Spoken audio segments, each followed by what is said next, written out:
Ya, oke, kita langsung masuk saja ke segmen 2 gitu ya. Untuk segmen 2 ini kita akan berhubungan dengan bad data gitu atau data yang jelek. Jelek di sini bukan maksudnya jelek dari segi parasnya gitu ya. Nggak ganteng gitu ya, datanya nggak ganteng, atau datanya nggak cantik, gitu. Nah, ini tuh berhubungan dengan kondisi dari data tersebut. Apakah data tersebut konsisten? Apakah dia punya suatu kesalahan?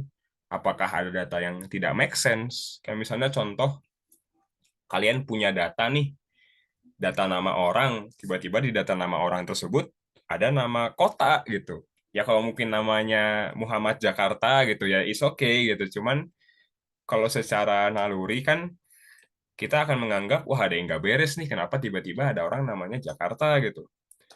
Sedangkan nama yang lain ya nama-nama Indonesia gitu, misalnya Agus, Kuncoro, atau semacamnya gitu. Nah, itu adalah salah satu yang perlu kita latih, bagaimana cara kita menghandle data-data yang kurang konsisten. Atau mungkin contoh yang lebih konkret lagi, kalian punya data nih, data nilai, tiba-tiba di data nilainya tuh nggak ada. Atau enggak di data nilainya tuh nggak make sense.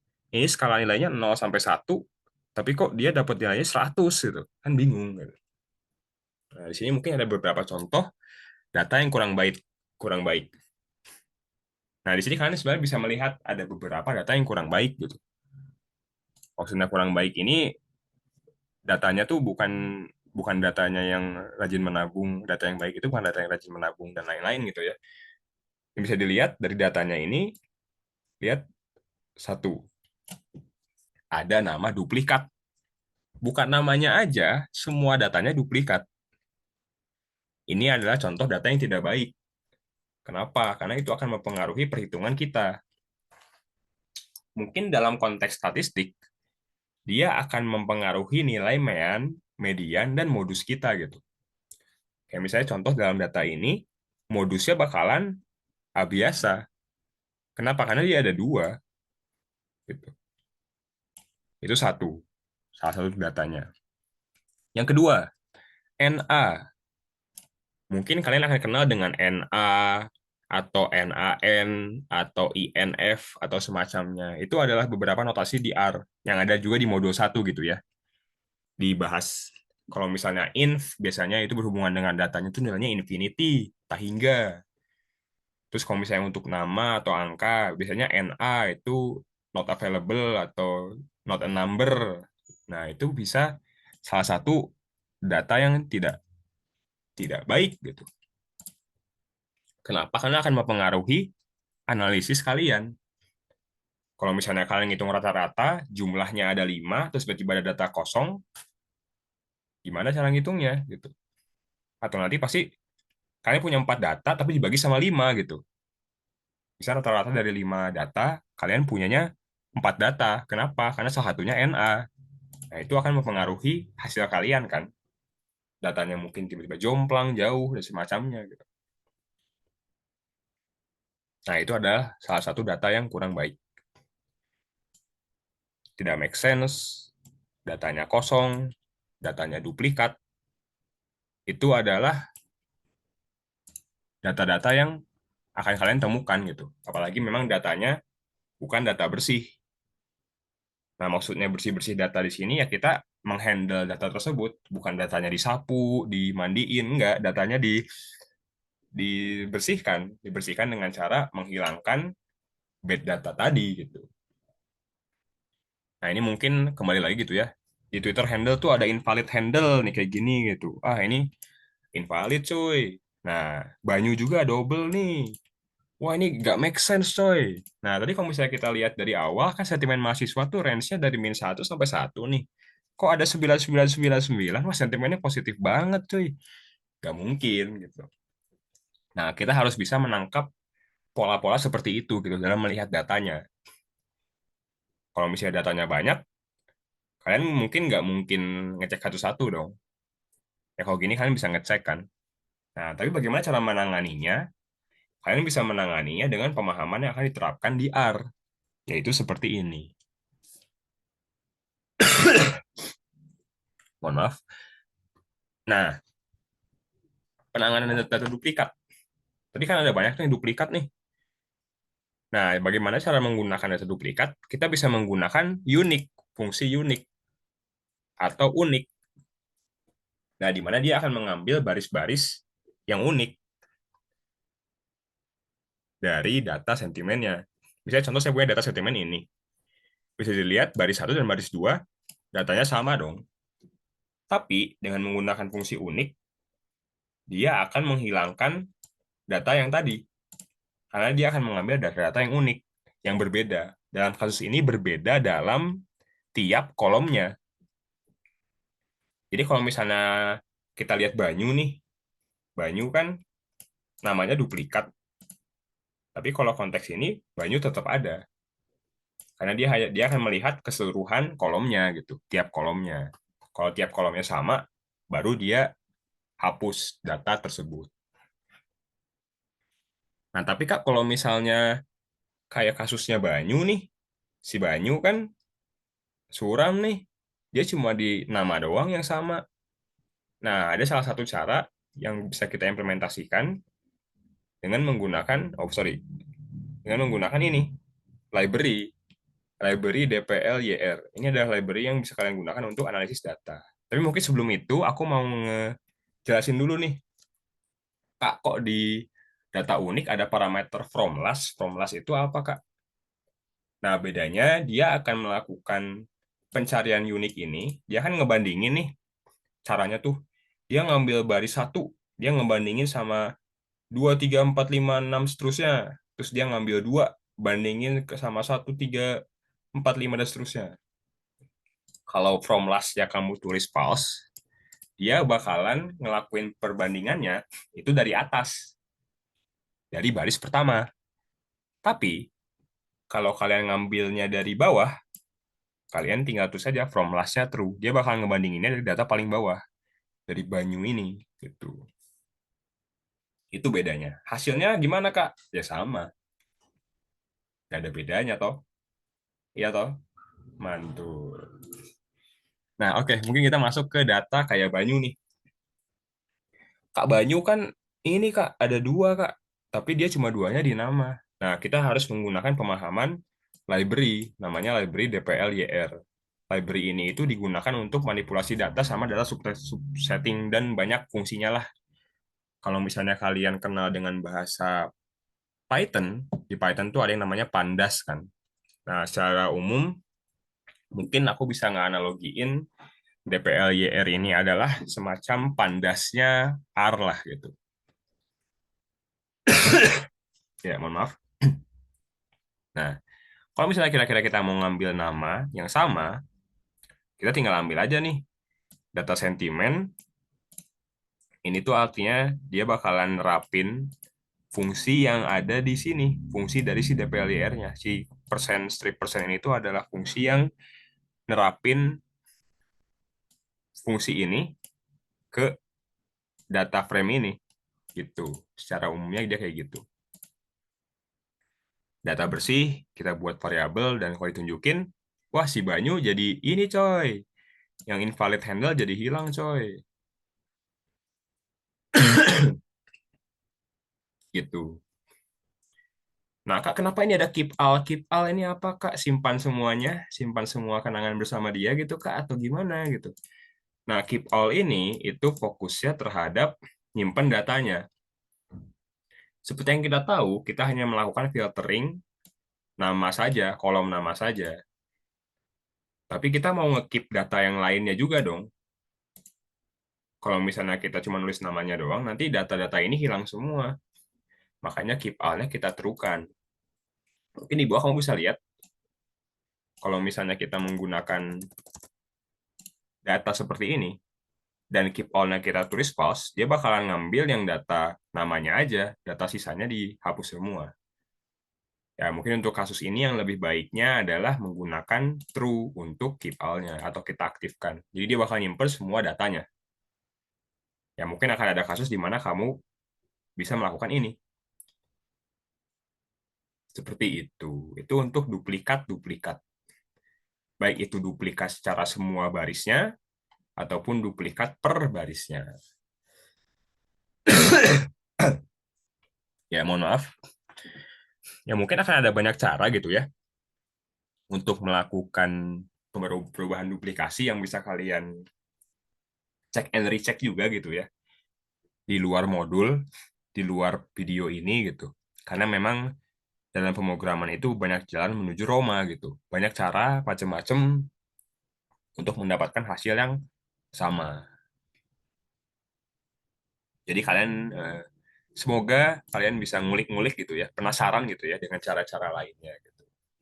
Apakah ada cara yang lebih mudah? Yang pasti ada. Gimana Kak? Ya coba cari aja gitu.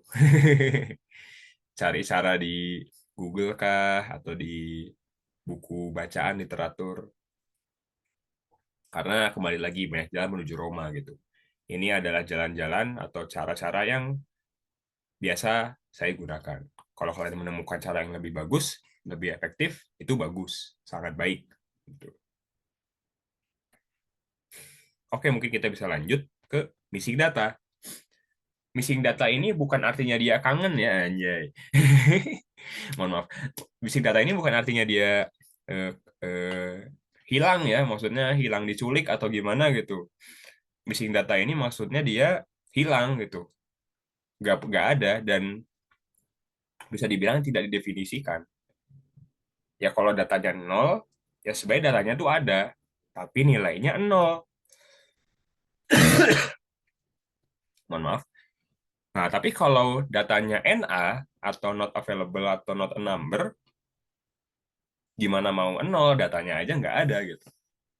Nah, secara umum biasanya kalau ada data-data numerik dalam suatu distribusi data, biasanya kita suka mengubahnya dengan menggunakan nilai hilang tersebut sebagai rata-rata atau mediannya, yang secara sederhana dulu pakai statistik. Mungkin kalau misalnya kalian penasaran, ada yang namanya tuh ini impute variable. Jadi kayak dia bisa melihat pola dari data tersebut dan mengisi data-data yang hilangnya itu berdasarkan pola yang ada. Atau mungkin kalian bisa melakukan pengisian dari data sebelumnya. Misalnya contoh, ini kan data yang hilang nih, Angga gitu. Misalnya dia bakal ngisi pakai data sebelumnya, misalnya 075 jadi datanya Angga gitu. Atau mungkin pakai data selanjutnya gitu. Wah, ada banyak sebenarnya. Tapi mungkin untuk pelajaran yang kalian, kita menggunakan rata-rata dan mean dulu saja secara statistik. Dan akan dijelaskan juga kenapa sih kita ngeganti data kosong menggunakan mean sama median. Nah, caranya gimana, Kak? Caranya gini, kita definisiin dulu rata-ratanya. Kalau ini khususnya kasusnya rata-rata ya. Nah, kita ngambil data bersih di sentimen mahasiswa, NARM nih apakah NARM rumah makan Kak? RM gitu. Enggak gitu. NARM itu adalah NA remove. Maksudnya gimana? Jadi dalam perhitungan rata-rata ini dia tidak akan menggunakan data NA.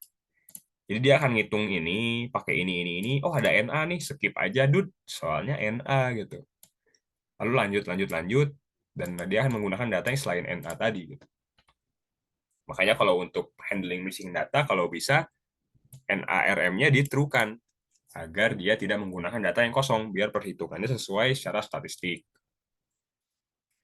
Nah, lalu kita bisa mengganti data NA tadi dengan data rata-rata yang udah kita hitung.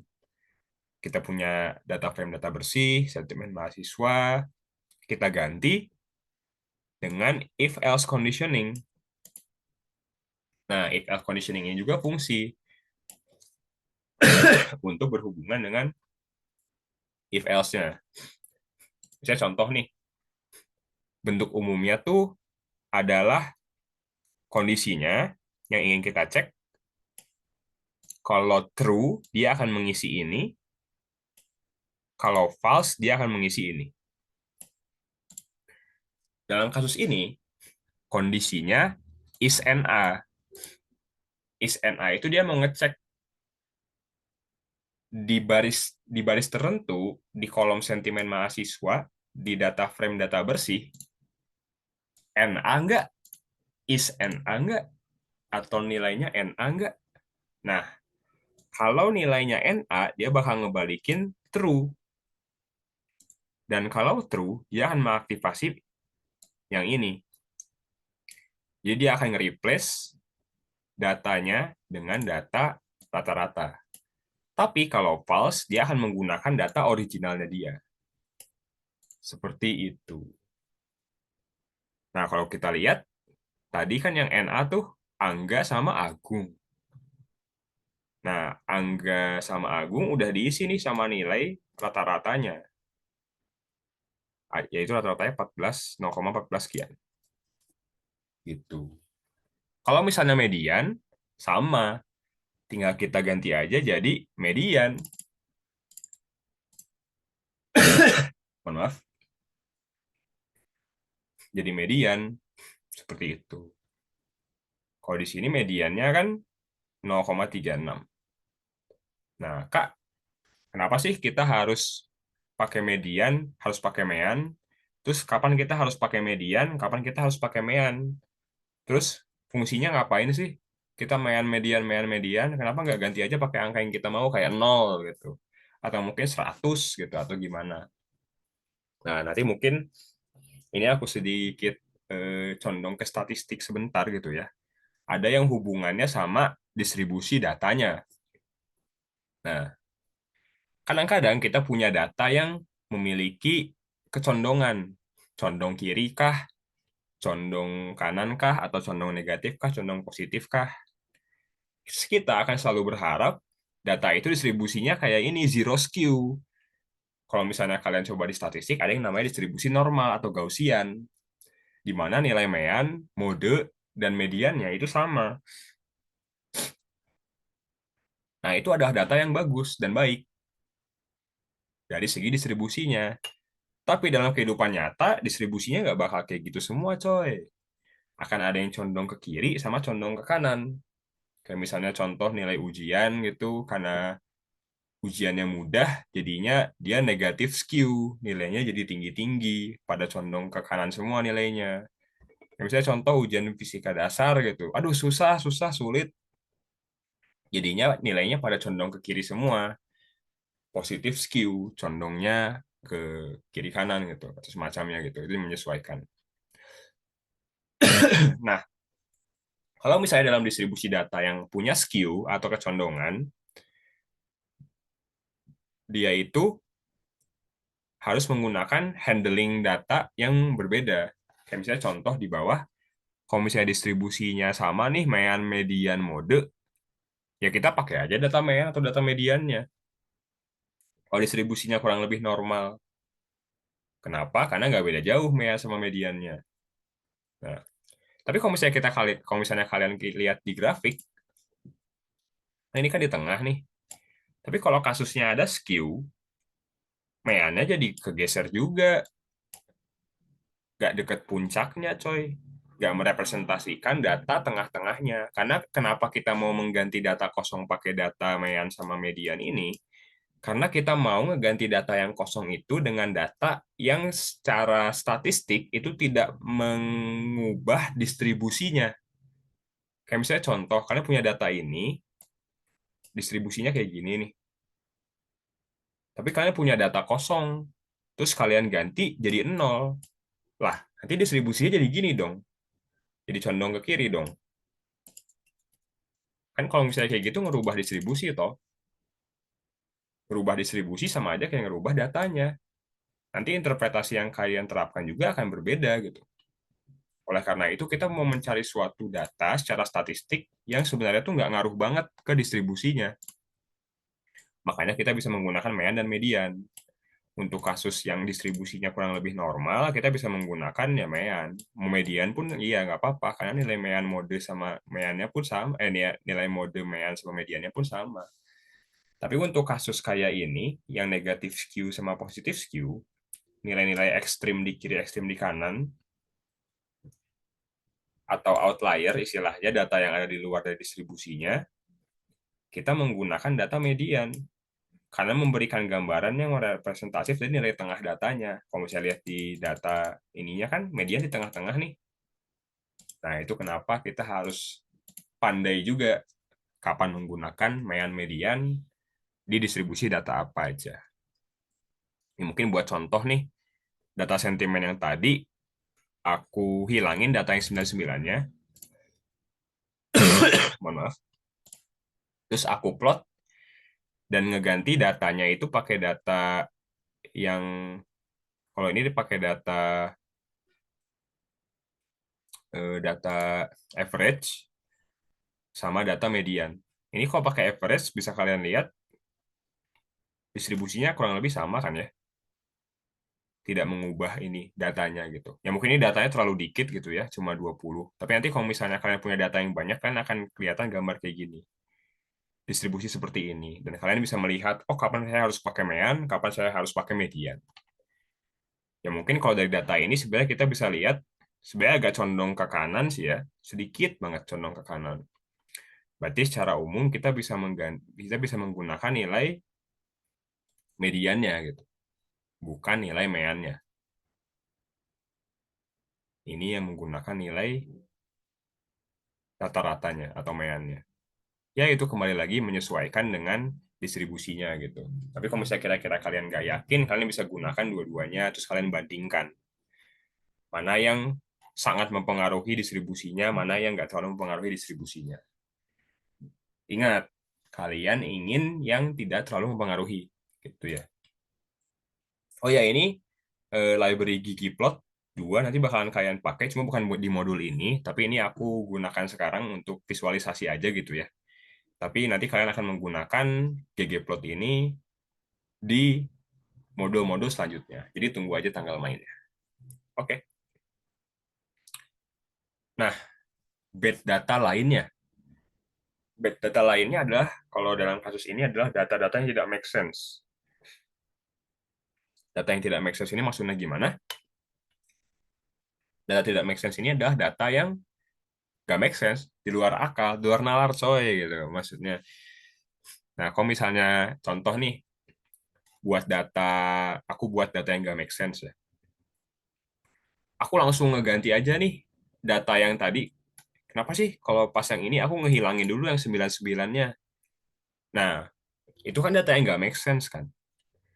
Coba kalian lihat kalau misalnya aku langsung menggunakan data keseluruhannya pakai data yang nggak make sense tadi. Loh, kok nilai-nilai yang kosong tadi, Agung sama Angga, malah tambah gak make sense. Masalah yang lama jadi masalah yang baru gitu. Tadi datanya nggak ada, sekarang datanya ada, tapi nggak make sense. Nah, itu adalah pengaruh dari data ini, 9999 ini. Karena data tersebut adalah data yang ada di luar dari distribusinya. Sangat jauh di luar dari distribusinya. Kalian bisa menggunakan pemahaman yang namanya box plot seperti ini. Nah, kalau misalnya kalian ini berhubungan dengan standar deviasinya ya. Ini standar deviasinya. Sigma ini standar deviasinya. EQR ini adalah interquartile range, yaitu data-data yang bisa dibilang masih make sense. Di sini adalah data yang bisa dibilang condong ke kiri sama condong ke kanan, menyesuaikan dengan nilai kuartilnya. Kuartil 1, kuartil 3, dan semacamnya. Jadi kalau misalnya data tersebut masih ada di kuartilnya dan masih ada di distribusinya, kalian bisa menemukan data tersebut masih make sense dalam distribusinya. Tapi data-data yang ada di sini, yang nggak masuk ke kuartil-kuartil range ini udah dianggap nggak make sense secara statistik. Data yang ada di sini sama data yang ada di sini gitu. Mohon maaf. Itu udah nggak make sense, coy. Nah, kalau kita lihat data ini, 999, ini aja range-nya dari 0, dari min 1 sampai 1 gitu. Dan ini 999. Itu datanya tuh udah bukan di ujung sini lagi gitu. Udah bukan di ujung sini lagi. Udah di sini, coy. Datanya tuh udah di sini. Ini 999 udah ada di sini gitu. Udah jauh banget dari distribusinya gitu. Itu kenapa itu ngaruh banget sama perhitungan mean mediannya kalian. Itu kenapa kalian harus melakukan filtering data yang nggak make sense dengan menggunakan pemahaman interquartile range atau EQR ini. Jadi kalian akan menghitung nilai di kuartil 1 dan di kuartil 3. Kuartil 1 yang kalian lihat nih, yang bagian sini, kuartil 1 sama kuartil 3, yang masih dalam distribusi yang is okay lah, masih masuk dan masih make sense. Kalian cari, lalu kalian ambil batas bawahnya dari EQR tadi. Dan kalian bisa melakukan pemahaman yang tadi pakai conditioning. Kalau misalnya nilainya udah di atas atau di bawah dari batas-batas tersebut, atau sama dengan batas tersebut, ya dibuang aja coy datanya dengan pemahaman ini. Pakai baris baris kolom juga ya ini filteringnya. Nah, kalau misalnya kalian lihat, data yang nggak make sense tadi jadi hilang. Karena outlier. Data di luar distribusi yang nggak make sense. Pakai pemahaman EQR. Seperti itu. Itu untuk yang berhubungan dengan distribusi data. Khususnya data yang sifatnya kontinu ya. Seperti itu. Nah, Kak, tapi ini masih ada NA, Kak, di nama, Kak. Nah, itu kita kan kalian bisa menggunakan data ini, NA omit.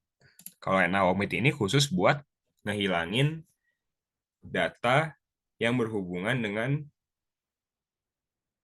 string yang ada NA-nya. Ada dua variasi, bisa pakai NA omit atau pakai complete cases. Maksudnya complete cases di sini dia bakalan nyari data yang casesnya komplit, gak NA. Kalau NA omit, dia bakal ngehilangin data yang ada NA. Hasilnya sama. Nah, data seperti inilah yang kalian inginkan. Data yang bersih, make sense. Ini masih ada duplikat ya? Wah, harus dihilangin nih. Ya, intinya kan harus mencari data yang make sense. Menghilangkan semua hal-hal yang tidak make sense di data tersebut. Baik dari segi distribusinya, baik dari segi penamaannya, konsistensinya, dan lain-lain yang telah diajari. Sebenarnya masih banyak jenis-jenis data yang tidak make sense atau data yang sifatnya jelek dan perlu kalian bersihkan. Dan cara membersihkannya itu macam-macam. Dan itu bisa kalian cari dan kalian gunakan sebagai latihan. Bagaimana cara mengubah data-data tersebut. Gitu. Baik, mungkin sekian dari segmen 2 gitu ya, yang berhubungan dengan bad data atau data-data yang jelek. Tapi mungkin walaupun datanya jelek masih punya pacar gitu ya. Nggak ding. Oke, itu untuk data-data bad data. Jadi bad data ini itu kembali lagi harus kalian bersihkan. Tuh ya. Oke, mungkin sekian dari segmen 2. Kalau misalnya kalian masih bingung dari segmen 2, boleh ditanyakan juga dan boleh misalnya untuk review kalian bisa ulang videonya atau bisa mengecek segmen 1 data subsetting agar kalian bisa melakukan ini manipulasi data. Nah, mungkin cukup sekian untuk segmen 2. Terima kasih atas perhatiannya. Selamat siang, sore, pagi, dan malam. Sampai jumpa di segmen ketiga.